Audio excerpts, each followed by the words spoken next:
ಒಂಬತ್ತನೆಯ ತರಗತಿಯ ಪ್ರೀತಿಯ ವಿದ್ಯಾರ್ಥಿಗಳಿಗೆ ನಿಮ್ಮ ನೆಚ್ಚಿನ ಚಾನಲ್ಗೆ ಸ್ವಾಗತ ಸುಸ್ವಾಗತ.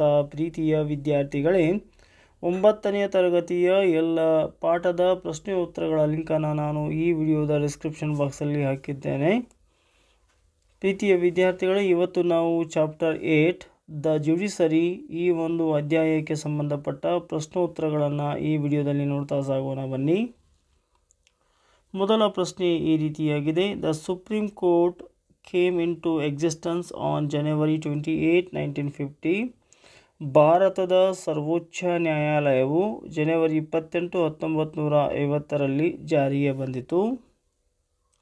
The number of Ritz that can be issued under Article 32 of the Constitution is 5. ಅಂದರೆ ನಂಬರ್ ಆಫ್ ರಿಟ್ಸ್ಗಳನ್ನು ನಾವು 32 ಆರ್ಟಿಕಲ್ ಪ್ರಕಾರ 5 ಕೊಡಬಹುದು ಅಂತ ಹೇಳ್ತಾರೆ. The criminal courts came into existence on 1st April 1974. 1974ರಲ್ಲಿ April 1ರಂದು criminal court ಜಾರಿಗೆ ಬಂದಿತು. The lowest revenue court is the tahsildar court. ಅತ್ಯಂತ ಕಡಿಮೆ ಆದಾಯವನ್ನು ಹೊಂದಿರತಕ್ಕಂತಹ ಕೋರ್ಟ್ ಇದ್ದರೆ ಅದು ತಹಶೀಲ್ದಾರ್ ಕೋರ್ಟ್ ಅಂತ ಹೇಳ್ತಾರೆ. Answer the following questions. How are the judges of the Supreme Court appointed and what are their qualifications? The President nominates the Chief Justice and the other judges of the Supreme Court.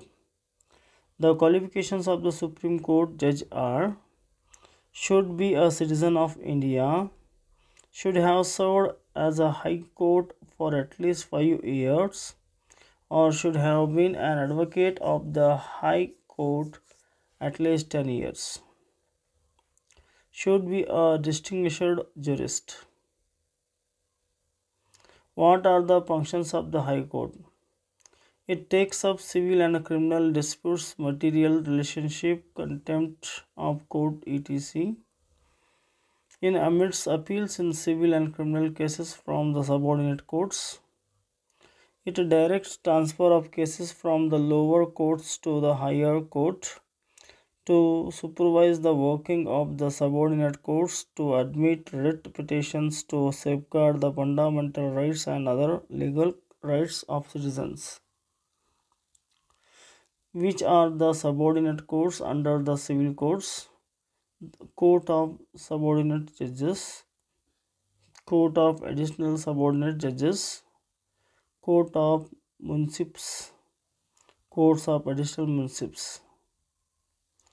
What was the purpose of establishing Lok Adalats? When did they come into existence?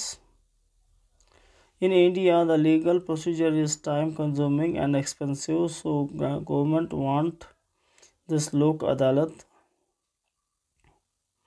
function faster and less expensive. This gives importance of compromising cases in 1985.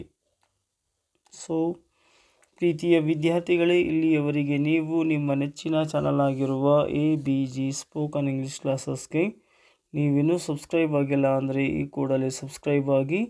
ಈ video ನಿಮಗೆ ಇಷ್ಟ ಆದರೆ ದಯವಿಟ್ಟು like ಮಾಡಿ, share ಮಾಡಿ, comment ಮಾಡಿ ಅಂತ ಕೇಳಿಕೊಳ್ಳುತ್ತಾ ಧನ್ಯವಾದಗಳು.